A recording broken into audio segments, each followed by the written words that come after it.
Ito'y libre, walang pagre-recruit o nangangailangan ng miyembro. Ang nais lang po ng Salam Police, ayun po ang opisina namin sa Campo Crame, at ang sa amin lang po ay iparating sa inyo kung ano ang Islam, sino ang dapat sambahin. Una sa lahat po, tayo ay babiyahe, makinig lang po tayo, magtanong, magsuri, at huwag po muna natin husgahan kung sino yung mga Muslim, ano ang Islam. Dapat po maunawaan natin kung ano yung tawag sa katawagan ng Islam. Ito po yung ginagawa namin mga kababayan. Una sa lahat, ito yung ginagawa namin ng libre. Wala po kaming hihingi na kapalit o bariya o sabihin mag-abot ng sobre. Ang sa amin lang po ay sabihin ng katotohanan upang magkaroon tayo ng kaalaman patungkol sa pananampalatayang Islam. Mawala yung barriers, yung mga harang ng mga Kristiyano at Katoliko at anumang reliyon.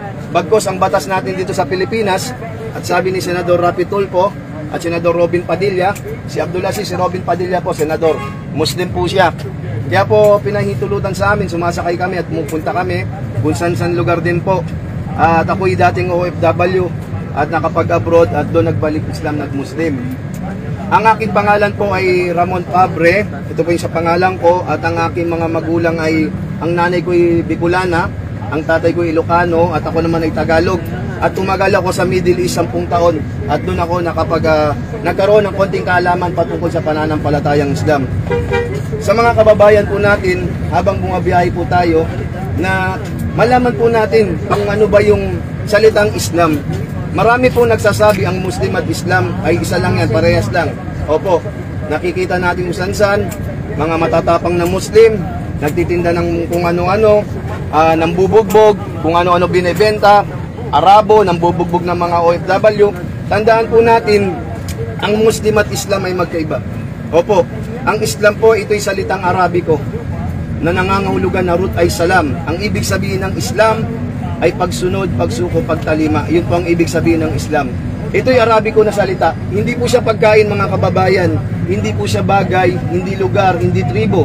Hindi taga Mindanao, hindi taga Saudi, hindi yung mahaba yung balbas, hindi yung terorista, hindi yung namumugot ng ulo, hindi yung nagbebenta ng shabu, hindi pumapatay. Sa karamihan po sa atin mga Pilipino, mga natatakot sa Muslim. Kapag pumunta sa Green Hills, sabihin yung mga nagtitinda ron, binubugbog yung customer, matatapang sa Green Hills. Kapag pumunta sa Quiapo, sabihin matatapang ang Muslim. Kapag pumunta sa Taguig, sa Maharlika, matatapang ang Muslim. Kapag pumunta sa Kulyat, matatapang ang Muslim. Kinakatakutan dito sa atin sa Pilipinas. Tandaan po natin, kung maalala po natin na ang sinabi ni Duterte, nung dati natin Pangulo, ang Islam po ito'y nagtuturo ng kapayapaan. Kaya sa amin po dapat yung maunawa ng Islam po, ito'y tinuturo rito yung pagsamba. Ang higit sa lahat ay pagsamba, pagsunod sa tunay na tagapaglikha. Kaya kapag may Muslim pong kasalanan, nandito po ang NCMF, National Commission on Muslim Filipinos. Andyan po, pumunta po kayo. Pumunta po kayo sa opisina o sa Crame, sa SPC, Salam Police Center, sa Campo Crame. I-report nyo. I-report nyo po. Pwede po kayong tumulong sa amin kapag may nakaway kayong Muslim, may nakilala kayong Muslim na matapang, niloko kayo, o gumawa ng krimen o binalasubas kayo, o may OFW kayong kamag-anak na hindi pinapasahod ng amo. Marami ng complain about sa mga ganyan at pwede kayong dumulog sa aming opisina para magkaroon po tayo ng tamang kaalaman. Ayun po ay pagbabahagi para magkaroon tayo ng kaalaman na wag po tayong bumase sa pag may ginawa yung Muslim ay nadadamay yung reliyon. Opo, kung mapapansin nyo po, kapag nagkaroon ng kasalanan ng isang lalaking Muslim o babaeng Muslim, kasalanan niya po yun. Halimbawa, yung taga Mindanao, nagkaroon ng kasalanan, napangalan doon sa Facebook, pinos.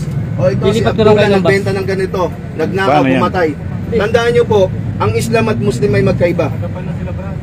Ang Islam po, ito'y Arabic na salita. Ito'y reliyon na galing sa mag-legit kayo ng 10 piso. Kaya kung babalikan natin ang history ng Pilipinas, mga kababayan, alam natin na tayo ay nag-aaral ng history at alam natin na ang Islam po ay ito'y reliyon na hindi tinatag ng mga propeta, hindi ginawa ng mga tao.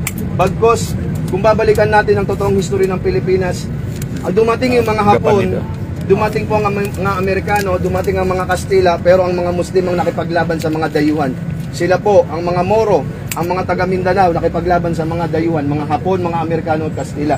Kaya kung makikita nyo po sa mga pulis, nandito po si Dato Lapu-Lapu, si Rasul Layman, ang bansang Pilipinas po, dati, dumating ang Arabo, 13 siglo pa lang po ay may Arabong misyonaryo na lumapag sa Mindanao.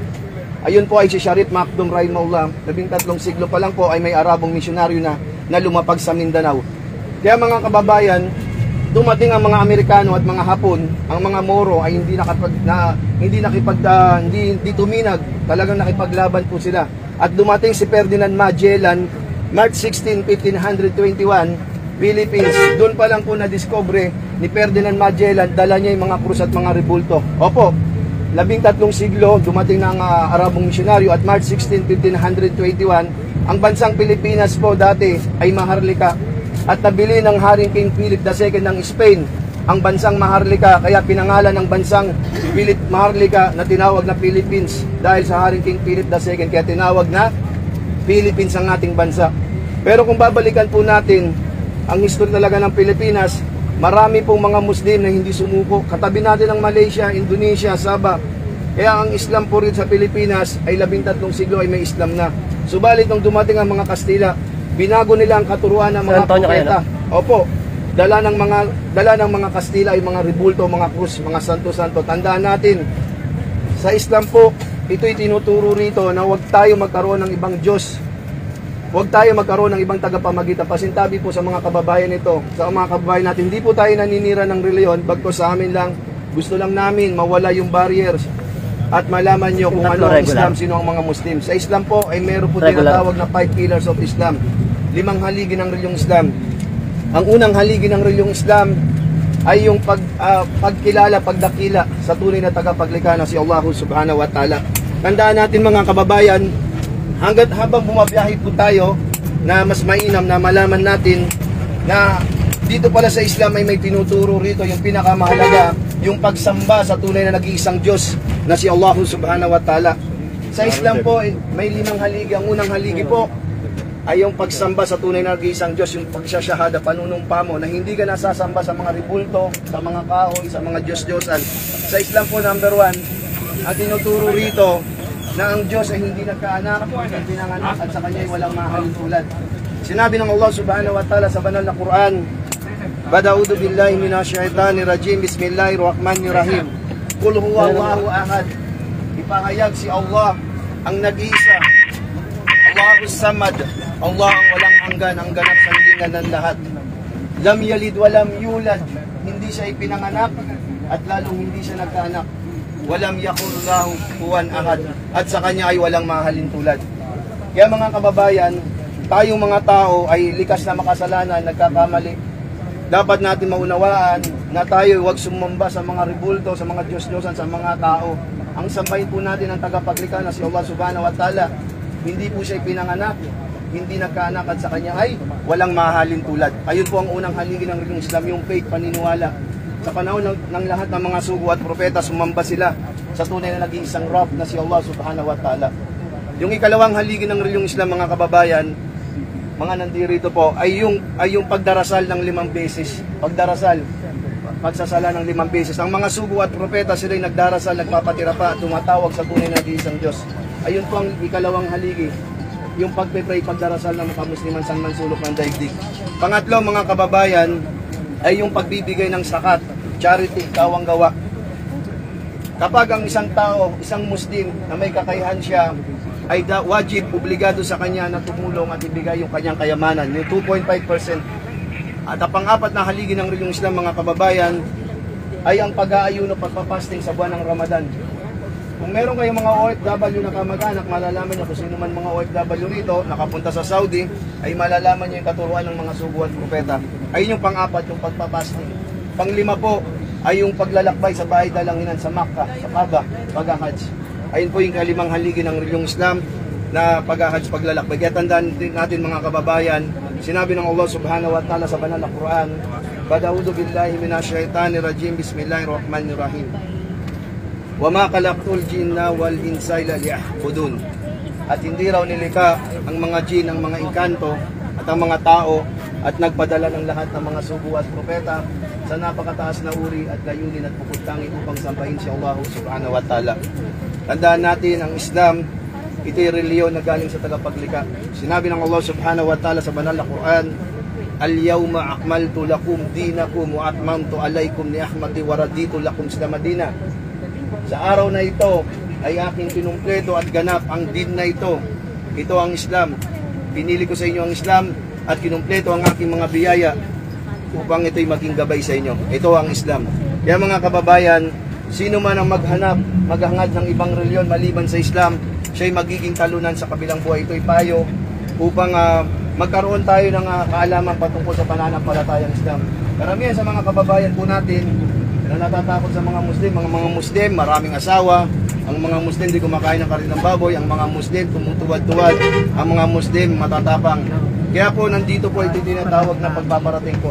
Like Rapid din, di po kami namimilit bagkos. Ito ay para magkaroon kayo ng alaman kung ito ba'y tama ba yung ating kinaaniban. Tandaan natin, kapag ang ating reliyon na kinaaniban ay ginawa ng tao at sinaregister sa SEC, ito yung hindi totoong reliyon.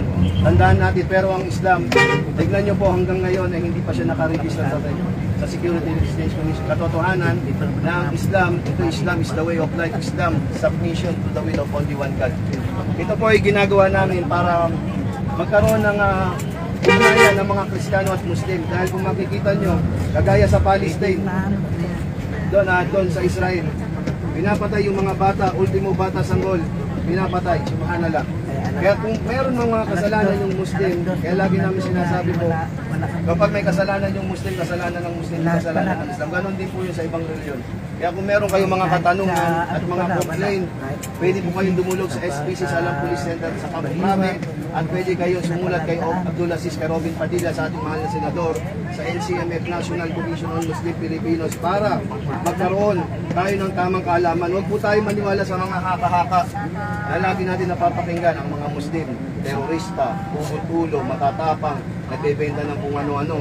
Lahat ng negative binabato sa Islam. Pero kung tutusin, alamin po natin, ang Islam po ay nagtuturo ng kapayapaan at higit sa lahat, nagtuturo ng pagsamba sa tunay na isang Diyos. Hindi po nangingi ng love offering o donation ng ambag. Pasintabi sa mga kababayan natin sa aming mga nasasabi, kung meron kayong mga tanong, ay aming sasagutin o gusto nyo sumulat sa NCMF o sa National Commission Muslim of Filipinos o sa Campo Crame, o kung meron kayong mga hindi pa malinaw sa mga kaisipan nyo, karapatan nyo po na malaman kung ano ang Islam, sino ang dapat sambay. Pero ito lang po ay palaala, ay tandaan natin na lahat tayo ay nagkakamali. Sinabi ng mahal na Propeta Muhammad sallallahu alaihi wasallam, "Kullu bani Adam khata wa khairul khata'in at-tawwabun." Ang angkan daw ni Adam alayhi salam ay likas na nagkakamali. Ang pinakamainam sa mga makasalanan ay yaong nagbabalik loob sa tunay na tagapaglikha na si Allah subhanahu wa ta'ala. Tandaan din natin mga kababayan na lahat tayo rito ay temporary lang. Hindi natin madadala ang diploma, career, o mga napundar, kayamanan, kotse, o mga bagay, mga lupa, o mga narating natin dito sa mundo. Lahat yan ay panandalian lamang.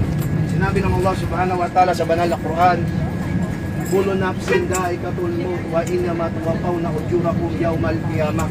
Ang bawat kaluluwa, ang bawat may buhay ay makakaranas ng kamatayan, at ang muling pagkabuhay muli ay pagkakaloob sa kanya ang lubos na kabayaran. Tandaan po natin, sinabi ng Propeta Muhammad sallallahu alaihi wasallam, "Kun fid dunya ka'annaka gharibun aw sabil." Gawin daw natin ang buhay natin dito sa daigdig na parang isang dayuhan maglalakbay. Dahil dito po ay napakabilis ng ating buhay, mayaman, bata, mahirap, anuman ang iyong estado sa buhay, lahat tayo ron ay darating sa ating kamatayan, sa ating kubur, sa ating libingan. Wala tayong madadala ron kundi ang tunay na pagsamba. Alam niyo po mga kababayan, sa Islam po, dalawa lang po ang sineselebrate namin sa pananampalatayang Islam. Ang una po yung tinatawag na buwan ng Ramadan. Yung buwan ng Ramadan, ito yung pagpapasti, pag-aayuno. Pagkatapos noon, yung Eid al-Adha ng pagsakripisyo, pag-alay kay Ibrahim alayhis salam sa kanyang anak na si Ismail. Tandaan natin, dalawa lang po, maliban doon ay wala na. Dalawa lang po, ang Ramadan at Eid al-Adha. Wala na po sineselebrate. Bagong taon, Christmas, Valentine's, November 1, yung Fiesta na Patay, wala po. Lahat sa amin na dapat lang dalawa lang po ang aming sineselebrate. Kapag lumagpas po ron, ito'y gawain ng mga muntar, mga makasalanan. Tandaan natin, kaya po sinasabi namin sa inyo to upang hanggat nandito tayo sa dunya, sa mundo, wala na pong pananagutan. Dahil ito ay obligado sa isang mananampalataya na iparating ang kanyang reliyon. Like Rapid din, hindi namimilit, hindi po humihingi ng love offering o sabihin na kayo mag-Muslim. Opo, marami nagagalit sa Muslim dahil marami rin nagkakasala, ganun din sa ibang reliyon. Kaya sa amin lang na iparating sa inyo na ang dapat sambahin ay yung tagapaglikha. Hindi po pwedeng magkaanak ng Diyos, hindi pwedeng mapako, hindi pwedeng mamatay.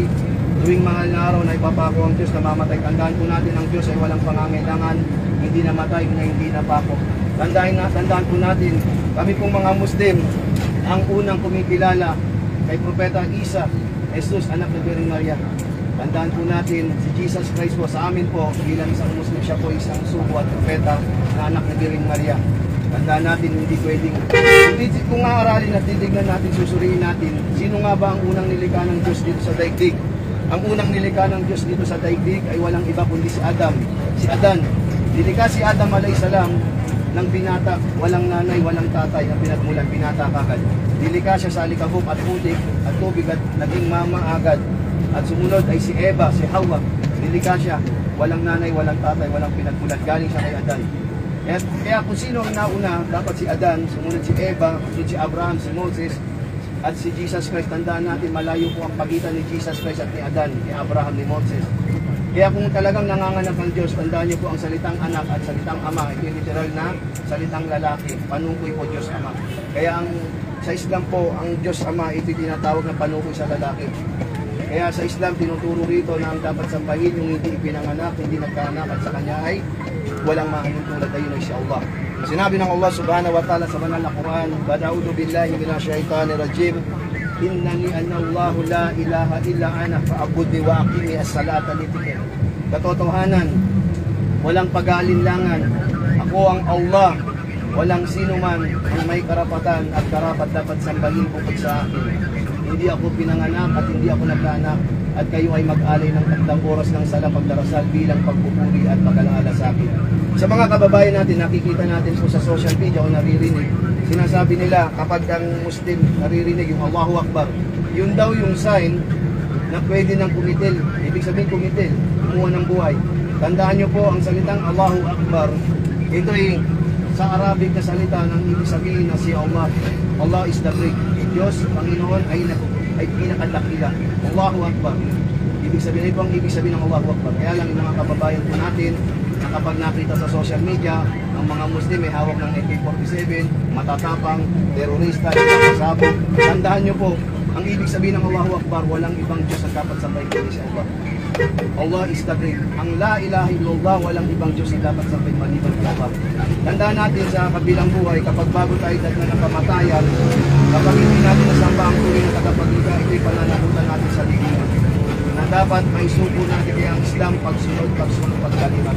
Tandaan natin ang lahat ng mga katuruan ng mga sugo at propeta, lahat sila ay sumamba pumuri sa tunay na nag-isang Diyos na si Allah subhanahu wa ta'ala. Baka meron po kayong mga konting tanong, hinalangan, baka meron kayong mga gustong malaman, para magkaroon ng kaalaman, bakit ang mga Muslim maraming asawa, bakit ang mga Muslim hindi kumakain ng puti ng baboy, bakit ang mga Muslim terorista, bakit matatapang, bakit nagtutuwad-tuwad, bakit sumasambang. Ibig sabihin po ng Allahu Akbar, pagsuko. Kaya ang mga Muslim nag-Allahu Akbar ay pagsuko.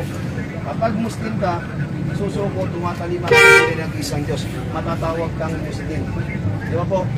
Hindi katulad sa ating ibang reliyon, kung kanino tayo tumatawag ng Diyos. Sa Islam po, ikaw at ang Panginoon, diretso ka magdasal. Wala pong tagapamagitan. Walang Diyos Ama, Diyos Anak, walang Rebulto, walang Santo. Wala pong dadaanan ng kung sino-sino pa, diretso tayo sa tunay na tagapaglikha. Ang dapat natin sambahin ay ang tagapaglikha. Magkaiba po yung inilikang tao. Ang dapat natin sambahin yung tagapaglikha na tunay na tagapaglikha na si Allah subhanahu wa ta'ala.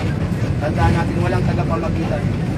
At paano tayo makakapagbalik loob sa tunay na tagapaglikha na dapat isuko natin ang ating mga sarili, sumpa natin na wala tayong sasampahin maliban sa natunay na nag-isang Diyos. Kapag ang mga tao pag tinanong gusto makapasok sa paraiso, ito po, pero paano tayo makakapasok sa paraiso kung hindi natin kilala ang Diyos, ang tagapaglikha? Nilikha lamang tayo para sampahin natin siya. Tandaan natin, kapag tayo ay sumamba, siyasatin po natin yung ating kinaaniban, kung ito ba'y galing sa tagapaglikha o galing sa gawa ng tao.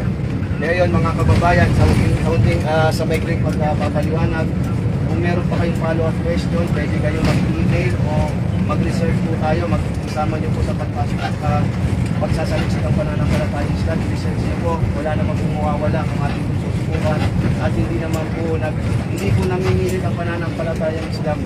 Pagko sinasabi lang po namin na para magkaroon kayo ng konting kaalaman, konting mawala yung mga takot nyo sa mga. Opo.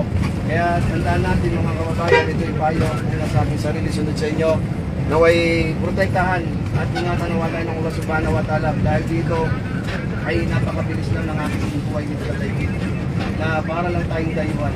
Walang nakakaalam, tama po, walang nakakaalam kung kailan tayo darating na kamatayan. Pero ang pinakamainam sa atin, isuko natin, tanggalin natin yung kibir. Ano yung kibir?